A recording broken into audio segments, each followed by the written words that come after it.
हां, नमस्कार. ताई तुमचं नाव सांगा. माझं नाव हिम्मत नाही, सुनीता हिम्मत भांबरे. हां. तुमचं गाव?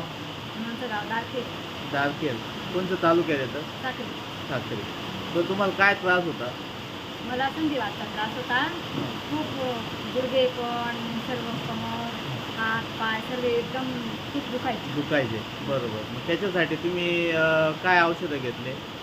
अगोदर तर पुष्कळ औषधं घेतले, हां. पण त्यांचा काही एवढा फरक नाही फरक पडायचा. नाही पडला. तर बरोबर. आता हे मालेगावचं औषध घेऊन राहिली. Malegaon Girna health care private limited. Malegaon Girna health care private लिमिटेडमध्ये ना? मालेगाव गिर नाही हां. म्हणून औषध घेते. हां. म्हणून आता थोडा मस्त फरक पडून राहिला. हां, हां. मला थोडं हे वाकड धरून सुद्धा चालता येत नव्हतं. बरोबर. सकाळी जेवण झालं म्हणजे झोपली म्हणजे 4 वाजता उठायची. बरोबर. आता केव्हा ते आधी उठते. हो. थोडासा नुसता फरक वाटतोय.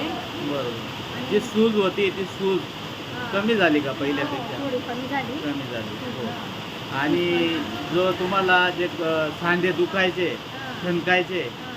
ते कमी झालं का तसंच आहे? नाही थोडं कमी झालं. कमी झालं. बरोबर. म्हणजे हा आता तुम्हाला कितवा महिना चालू आहे कोर्सचा? आता 2 महिने झाले. 2 महिने झाले. आता 3ऱ्या महिन्यात औषध घेते. 3रा महिना चालू आहे. किती बरोबर. वर्ष तुम्हाला आजार होता?